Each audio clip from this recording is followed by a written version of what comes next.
अंगूर मीठे हैं। पता नहीं कैसी मुंहफट और लड़ाकू औरत के साथ मेरी शादी होगी।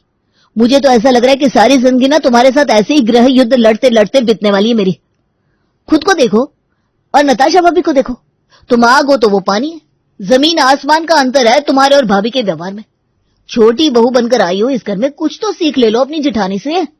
गली मोहल्ले रिश्तेदारी में कोई ऐसा नहीं है जो भाभी की तारीफ ना करता हो। हर कोई उनके गुणों से प्रभावित है।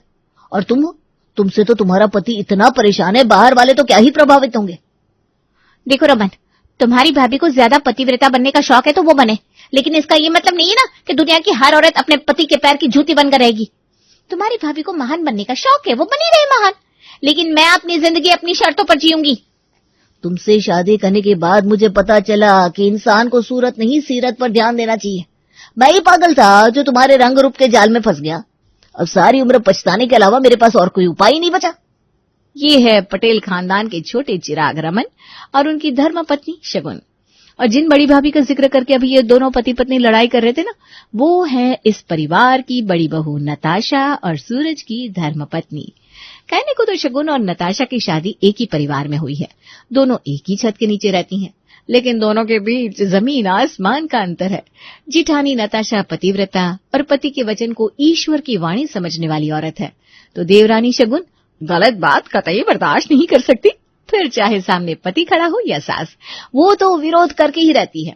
और बस इस तरह शगुन पूरे परिवार की आंखों में किरकिरी बनी हुई है। बड़ी बहू, नाश्ते में आलू के पराठे बना लेना। माँ जी, आपकी बात तो ठीक है, लेकिन आप जानती है ना, मैं नाश्ता उनकी पसंद का ही बनाती हूँ। एक बार उनसे पूछ लेती हूँ। अच्छा ठीक है, पूछ ले। क्या खाएगा रमान? सुनते हैं जी, नाश्ते में क्या बनाना है? नाश्ते में आज मेथे के पराठे बना लो और उसके साथ अदरक वाली चाय भी बना देना। शगुन, भाभी नाश्ता बना रही है, तुम तब तक टिफिन की तैयारी कर लो ना। ऐसा करो, आज लौकी के कोफ्ते बना दो, मजा आ जाएगा। नाश्ता भाभी बना रही है तो लंच बनाना मेरा काम है, ये मैं जानती हूँ, लेकिन माफ करना, लौकी के कोफ्ते ना बन पाएंगे, क्योंकि हर रोज आप लोगों की पसंद का ही लंच बना रही हूँ। कई दिन से मेरा मटर पनीर खाने का मन है, इसलिए आज तो मैं मटर पनीर बनाऊंगी। अरे ये क्या बात होती है? अगर मैं कह रहा हूँ कि आज लौकी के कोफ्ते बना दो, तो मेरी बात सुनने में तुम्हें समस्या क्या है? भाभी को देखो, भैया ने एक बार कहा मेथी के पराठे बनेंगे और भाभी ने तुरंत सर झुकाकर उनकी बात मान ली। और एक तुम हो, खाना बनाने के लिए भी पहले बहस कर रही हो। अरे हाँ, मैं तो भूल गया था, तुम पति की पसंद का खाना बना लोगी तो तुम्हारी नाक नीची नहीं हो जाएगी। बात नाक नीचे होने की नहीं है सूरज, लेकिन किसी बात की कोई हद होती है। नाश्ता भैया की पसंद का बन रहा है, लंच तुम्हारी पसंद का बनेगा, डिनर में बाबूजी की पसंद चलेगी। हम पूरा दिन किचन में खाना बनाते हैं, हमारी अपनी कोई चॉइस नहीं होती है क्या? आप लोग कभी हमसे पूछते हो कि हमें क्या पसंद है? और अगर हफ्ते में एक दिन हम अपनी पसंद का खाना बना भी ले तो उसमें इतना इश्यू बनाने वाली क्या बात है? अगर बाकी के 6 दिन मैं आपकी पसंद का खाना खाती हूँ तो एक दिन आप हमारी पसंद का खाना खा सकते हो ना? बस सुबह सुबह शुरू हो गई महारानी, पता नहीं कहां से हमारे घर में आ गई है। बात बात पर तलवार उठाकर लड़ाई करना शुरू कर देती है। अरे सही गलत का पाठ हमें मत पढ़ाया कर, हम भी जानते हैं क्या सही है और क्या गलत। भैया, सुबह सुबह मूड खराब हो गया, मुझे समझ में नहीं आता शगुन को मैं कैसे समझाऊं। अरे आप ही कुछ टिप्स दे दो। आपने कैसे भाभी को मुट्ठी में करके रखा है जो भाभी हर समय आपकी हाँ में हाँ मिलाती रहती है? अगर परफेक्ट हस्बैंड बनने के टिप्स लेना है ना बेटा, तो शाम को आधा किलो अंगूर लेकर आना, वो भी प्रीमियम क्वालिटी के बड़े बड़े वाले काले अंगूर। पहले चढ़ावा लगेगा, उसके बाद ज्ञान मिलेगा, समझ गया? अरे हाँ भैया, आप आधे किलो अंगूर की बात कर रहे हो, मैं 1 किलो लेकर आऊंगा। लेकिन सही बताऊं तो इस समय मुझे आपके मार्गदर्शन की बहुत आवश्यकता है।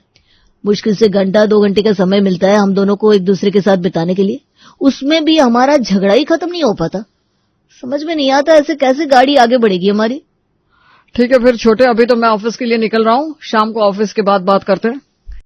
ऑफिस में रमन का दोस्त। अरे रमन भाई, बड़े चर्चे सुने हैं तुम्हारे कि भाभी जी तुम्हारी बात को पत्थर की लकीर मानती है। हमें भी बता दो, ऐसा क्या जादू टोना किया है तुमने जो भाभी जी तुम्हारी मुट्ठी में रहती हैं?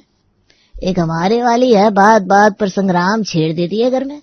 और मुझे तो कभी कभी ऐसा लगता है उस दिन सूरज भी अपनी दिशा बदल लेगा जिस दिन वो मेरी बात को बिना किसी विवाद के मान लेगी। अरे दिनेश भाई, आप भी ना मुझे झाड़ पर चढ़ा रहे हो। ऐसा कोई जादू टोना नहीं किया है भाई मैंने, बस ये अपनी अपनी बात होती है। मेरी पत्नी मेरा इतना सम्मान करती है कि मैं अगर दिन को रात कह दूं ना तो वो रात मान लेगी। अब ये तो पति के अपने हाथ में होता है कि उसकी पत्नी उसके साथ किस तरह से रहेगी। पत्नी ना कच्ची मिट्टी की तरह होती है शुरुआत से, जैसे आकार में ढालोगे वैसी ही हो जाएगी। अब देखो, मुझसे एक्सक्लूसिव टिप्स चाहिए ना तो भाई अंगूर का चढ़ावा लगेगा, और हाँ, अंगूर मीठे होने चाहिए, समझ गया ना? अरे समझ गया मेरे भाई, तेरे परम ज्ञान की तो बहुत आवश्यकता है मुझे, क्योंकि मेरे तो वैवाहिक जीवन में कलेश मचा हुआ है और एक तुम हो परम आनंद की प्राप्ति किए हुए हो। देख मेरे भाई, शादीशुदा होना और खुश होना दोनों एक ही सिक्के के पहलू है, लेकिन दोनों अलग अलग पहलू हैं। एक बार में एक ही चीज हो सकती है, हमने तो आज तक यही सुना था, लेकिन तुम्हें देखकर समझ में आ गया कि शादीशुदा होकर भी खुश रहा जा सकता है। दिनेश की बात सुनकर अब तो ऑफिस में बैठे उनके बाकी के दोस्त भी खिलखिलाकर हंस पड़ते हैं। पत्नी के ऊपर बरसों से चल रहे रमन के रौब के कारण पुरुष समाज में उसकी बड़ी इज्जत थी। उसके यार दोस्त उससे अक्सर अपनी अपनी पत्नियों को अपनी मुट्ठी में करने और उंगलियों पर नचाने के टिप्स लेने के लिए उसके पास आते, और रमन भी अपनी पीठ थपथपाते हुए अपनी बहादुरी के किस्से उन्हें सुनाता और बदले में चढ़ावे के नाम पर 1 किलो अंगूर मंगवा लेता। एक तरफ अंगूर और टिप्स का लेन देन चल रहा था, वहीं दूसरी तरफ परिवार में एक फैमिली ट्रिप पर जाने की बात चल रही थी। माँ जी, मैं तो कहती हूँ जयपुर चलते हैं, मजा ही आ जाएगा। तुमने क्या मेरी बात काटने की कसम खा रखी है? गर्मी के मौसम में जयपुर कौन जाता है? मुझे लगता है हमें पहाड़ों में किसी ठंडी जगह पर चलना चाहिए। आपके सोचने से क्या होता है, बाकी सब वहीं जाएंगे जहां मैं कहूंगी। अरे चुप करो तुम दोनों, फिर से चूहे बिल्ली की लड़ाई शुरू हो गई तुम्हारी। घर में तुम दोनों के अलावा मेरा एक और बेटा और बहू भी है, और उम्र और पदवी में तुमसे बड़े भी हैं। पहले उनकी राय पूछी जाएगी, तुम अपना ख्याल अपने पास रखो। मुझे लगता है भाग्यवान हमारे घर में अगर कोई सबसे समझदार और जिम्मेदार इंसान है तो वो रमन ही है। रमन और नताशा का आपसी तालमेल देखकर मुझे लगता है हमें रमन से ही सलाह लेनी चाहिए कि फैमिली ट्रिप पर कहाँ जाना सही रहेगा। ठीक कह रहे हैं आप। बोलो बेटा, कहाँ जाना चाहिए हम सबको? माँ, मुझे लगता है हमें वैष्णो देवी जाना चाहिए। नताशा बहू सब अपनी अपनी राय बता रहे हैं, तू भी बता तेरा कहाँ जाने का मन है। माँ जी, रमन जी ने कह दिया वैष्णो देवी जाना है, मतलब वैष्णो देवी ही जाएंगी। उनकी कही हुई बात को मैं कैसे टाल सकती हूँ? आप तो जानती है ना, मेरे लिए उनके शब्द भगवान की वाणी की तरह है। अरे बेटा, जीती रहे। सही बताओ तो बेटा, तेरे जैसे संस्कार तो मेरे अंदर भी नहीं है। तेरे बाबूजी की हर बात को आंख बंद करके तो मैं भी नहीं मान पाती हूँ, लेकिन तू आज के जमाने की पढ़ी लिखी लड़की होकर भी कैसे अपने पति को परमेश्वर मान रही है? मैं तो इस बात से बड़ी हैरान हूँ भाई। माँ जी, रमन मेरे पति हैं, और पति तो परमेश्वर ही होता है, उसमें मानने या ना मानने जैसी तो कोई बात ही नहीं है। आप तो जानती है ना, मैं हफ्ते में 2 दिन उपवास रखती हूँ उनकी सलामती के लिए, ताकि भगवान उन्हें खुश रखे, लंबी उम्र दे। अगर रमन वैष्णो देवी जाना चाहते हैं तो ये बहुत अच्छी बात है। इसी बहाने हम सबको भी दर्शन करने का मौका मिल जाएगा। हरदेवर जी भी तो पहाड़ों में जाना चाहते थे ना, वैष्णो देवी पहाड़ों में भी है, दोनों काम एक साथ हो जाएंगे। बिल्कुल ठीक कहा बेटा तूने, बहुत अच्छी सोच है तेरी। जिठानी नताशा की बड़ी बड़ी बातें सुनने के बाद अब देवरानी शगुन की राय का तो कोई मतलब ही नहीं रह गया था। सभी लोग वैष्णो देवी जाने के लिए तैयार हो गए थे। मम्मी, फिर 20 दिन बाद का टिकट करवा रहा हूँ, तब तक आप सब लोग अपनी अपनी तैयारी कर लो। ठीक है बेटा, जैसा तू कहे। सुनते हैं जी, कब तक ये अखबार में आंखें गड़ाए बैठे रहेंगे? आइए जरा गेहूं साफ करने में हाथ बटाइए। अरे ये तुम्हारा काम है, मैं क्यों तुम्हारे साथ गेहूं चावल साफ करने लगा? और बुरा मत मानना भाग्यवान, लेकिन तुम्हारी आंखों में मैं किरकिरी बनकर चुपता हूँ क्या? मैं यहाँ आराम से बैठा हूँ, तुम्हें ये बात कतई बर्दाश्त नहीं हो रही? अरे खाली बैठे हुए हैं, मेरी मदद कर देंगे तो क्या बिगड़ जाएगा? अपनी बहू को देखो और उससे सीखो, पति का आदर सम्मान कैसे किया जाता है। मुझे तो लगता है पिछले जन्मों के कर्मों का फल है जो रमन को ऐसी पत्नी मिली है। मजाल है जो कभी पलटकर पति को जवाब दे दे या कोई काम करने को कहते। इतने सालों से बहू के साथ रह रही हो, 2-4 अच्छी बातें ही सीख लेती। खबरदार जी, खबरदार जो मेरी तुलना बहू से की तो। बहू सीता है तो मेरा बेटा भी तो राम जैसा है, ऐसे ही नहीं मेरे बेटे के आगे पीछे घूम रही है वो। गुण होने चाहिए पति में, तभी पत्नी इज्जत देती है दिल से। अच्छा, तो हमारे साथ आपने जीवन बिता लिया, 2 बच्चे हुए, उनकी शादी ब्याह हो गया, और अब आपको लग रहा है कि हम सम्मान देने के योग्य ही नहीं है। वाह भाग्यवान वाह। देख लिया माँ जी आपने, अभी तक तो तुलना के इस चक्कर में मैं ही फंसी हुई थी, अब आप भी आ गई हो लपेटे में। जैसे बाबूजी आपको सुना रहे हैं ना, ठीक वैसे ही आपके छोटे सुपुत्र दिन रात मुझे सुनाते हैं, भाभी ऐसी है, भाभी वैसी है, भाभी सीता है, भाभी लक्ष्मी है। मैं भी परेशान हो गई हूँ माँ जी ये सब सुनकर। आप सोच लीजिए, अभी तक इस आग की सेंक मुझ तक थी और अब आप भी झुलसने लगी हैं। कम से कम आप तो अब जेठानी जी के इस पतिव्रता धर्म की तारीफ करना बंद करिए। बिल्कुल ठीक कह रही है तू बेटा। अरे उसके इस तरह सती सावित्री बने रहने के कारण घर में हमारी तो कोई इज्जत ही नहीं रही। अरे हम क्या गूंगी गाय है जो बस बैठकर गर्दन हिलाती रहे?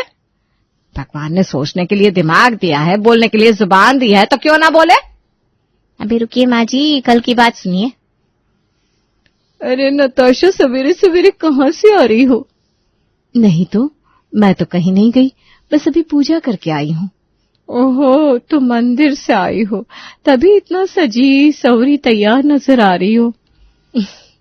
नहीं नहीं भाभी जी, मैं मंदिर जाकर पूजा नहीं करती। देखिए सवेरे उठकर घर के काम निपटाकर अपने पति को अपने हाथों से बनाकर स्वादिष्ट उनकी पसंद का खाना खिलाती हूँ, उनके पैर छूकर आशीर्वाद लेती हूँ। मेरे लिए तो वही मेरा मंदिर है और वही मेरी पूजा। उनके लिए ही ये श्रृंगार करके तैयार हुई हूँ ताकि मेरा देव मुझसे प्रसन्न रहे। अरे ये कैसी सतयुग टाइप बातें कर रही हो यार। पति को देवता मंदिर कौन कहता है? ये तो अपनी अपनी भावना है, मेरे लिए तो वही मेरे इष्ट है। देखो सीखो कुछ भाभी जी से। एक तुम हो, सुबह उठकर पहले मुझसे झगड़ा करती हो, फिर एक कप चाय बनाकर मंदिर की तरफ भागती हो। बेचारा पति घर में भूखा बैठा नाश्ते का इंतजार कर रहा है और तुम मंदिर में घंटी बजा रही हो। क्या फायदा ऐसी पूजा का? अरे तो पति को क्या भगवान ने हाथ पांव नहीं दिए जो वो भूखा बैठा रहता है? अपने हाथ पर चलाकर खाना नहीं बना सकता? अब पति के चक्कर में क्या पूजा पाठ करना छोड़ दे? ये घर के काम कभी खत्म नहीं होते? क्या हम कभी पूजा भी ना करें? हाँ तो पति को ही तो देवता ही कहा गया ना शास्त्रों में, फिर तुम्हें मंदिर जाने की क्या जरूरत है? मुझे खुश कर दिया करो, बिना लड़ाई झगड़े के 2 वक्त का खाना बना दोगी तो मैं प्रसन्न हो जाऊंगा। अरे चाहिए चाहिए, पहले इंसान बनिए ढंग से, भगवान बाद में बन लेना। आए बड़े पति देवता होता है। माँ जी क्या बताऊं आपको, भाभी तो आग लगाकर अपने घर आ गई और बेचारी पड़ोसन घंटे भर तक उनके घर में महायुद्ध होता रहा। अब देख लो माँ जी, भाभी जी का ये वायरस अब हमारे घर से निकलकर मोहल्ले में भी फैलने लगा है। पड़ोसियों ने तो हमसे बात करनी बंद कर दी है। अब क्या करे छोटी बहू, अपने हाथ में तो कुछ है भी नहीं। अच्छा सुन, छोड़ ये बातें, शाम को शादी में चलना है, तैयारी कर लेना। ठीक है माँ जी। वो माँ जी, मेरी तबीयत थोड़ी ठीक नहीं लग रही, आप लोग निकल जाइए बुआ जी के यहाँ शादी के लिए। और रमन भी कह रहे थे उन्हें ऑफिस में जरूरी काम है तो छुट्टी नहीं ले पाएंगे। अच्छा ठीक है, जैसे तुम दोनों की मर्जी। मैंने टिकट करा लिया है, हम सब लोग आज शाम की ट्रेन से निकल जाएंगे।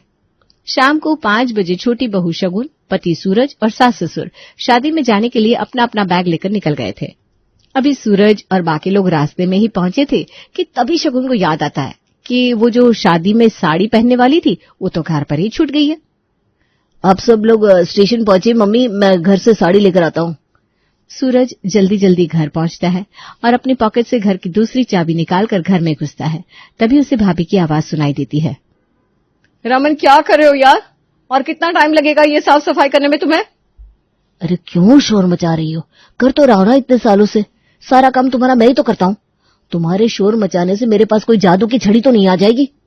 जल्दी करो, फिर खाना भी बनाना है तुम्हें, और आज कुछ बढ़िया सा बनाकर खिलाना।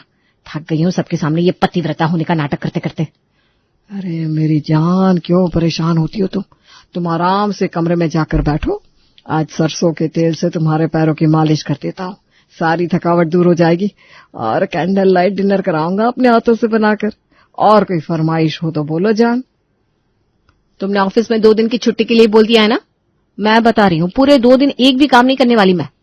बहुत दिनों के बाद तुम्हारे घर वाले कहीं बाहर गए। अरे पत्नी श्री, आपकी सेवा के लिए तो मैंने शादी में जाने से मना कर दिया। तुम बिल्कुल चिंता मत करो, 2 दिन तक ये बंदा तुम्हारा सेवक है। हे भगवान, ये क्या देख लिया मैंने? अच्छा तो ये बात है, ये जो भाभी का पतिव्रता होने का इतने सालों से तमाशा चल रहा है, ये सब बस एक ढोंग था। ये प्राइम टाइम शो तो घर में सबको देखना ही चाहिए। सूरज अपना फोन निकालता है और पत्नी शगुन को फोन मिलाता है। शगुन, चुपचाप मम्मी पापा को लेकर वापस आ जाओ। आप सबको कुछ दिखाना है। ज्यादा दूर तो नहीं पहुंचे होंगे अभी? नहीं, बस कुछ ही दूर पहुंचे अभी। पति के कहने पर शगुन सास ससुर को लेकर वापस लौटती है। दबे पांव सभी लोग घर के अंदर दाखिल होते हैं और सामने का नजारा देखकर सबके पैरों तले जमीन निकल जाती है। अंदर कमरे में रमन पत्नी के पैरों में तेल से मालिश कर रहा था और काले अंगूर थाल में सजे हुए थे। बेबी, तुम अंगूर खाओ ना, बहुत मीठे हैं। कल ही पड़ोस वाले गुप्ता जी देकर गए। तुम्हारे लिए तो मंगवाता हूं मैं ये मीठे मीठे अंगूर, ताकि तुम अंगूर खाकर रिलैक्स करो और मैं तुम्हारे पैर दबाकर तुम्हारी दिन भर की थकान उतार सकूं। वैसे एक बात कहूं, दोनों एकदम परफेक्ट है, अंगूर की मिठास और तुम्हारा प्यार भी। अरे करम जली, मेरे बेटे को यहाँ नौकर बनाकर रखा है तूने और सारी दुनिया के सामने पतिव्रता बनने का ढोंग करती फिरती है। इधर आ तू। और तू भी बड़ा दुनिया के सामने मर्द बना घूमता है और यहाँ देखो हम लोग घर से 4 कदम बाहर क्या निकले, तू तो यहाँ बीवी के पैरों की मालिश करने लगा। वाह भाभी वाह, आपकी वजह से पिछले 5 सालों से हमारे घर में कलेश मचा हुआ है। माँ जी, बाऊ जी, यहाँ तक कि पड़ोसियों के घर में भी आपकी हरकतों की वजह से रोज क्लेश होते हैं। हर किसी को बस आपकी जैसी बीवी चाहिए। तो प्यारे पतिदेव, आपको भी नताशा भाभी जैसी बीवी चाहिए थी ना? ठीक है, मैं नताशा भाभी जैसी बनने के लिए बिल्कुल तैयार हूँ, लेकिन तुम्हें भी रमन भैया की तरह सुबह शाम मेरे पैर दबाने होंगे। बोलो मंजूर? मतलब कुल मिलाकर भैया और भाभी की वजह से इस घर में हमेशा कलेश ही रहेगा, सुख शांति रह ही नहीं सकती। पहले मैं तुम्हें भाभी की तरह बनाना चाहता था और अब तुम मुझे भैया की तरह बनाना चाहती हो। देखो शगुन, तुम ना जैसी हो मुझे वैसी ही पसंद हो, और भगवान के लिए तुम भी मुझे वैसे ही पसंद कर लो जैसा मैं हूं। ये मीठे अंगूर ना भैया भाभी को ही मुबारक।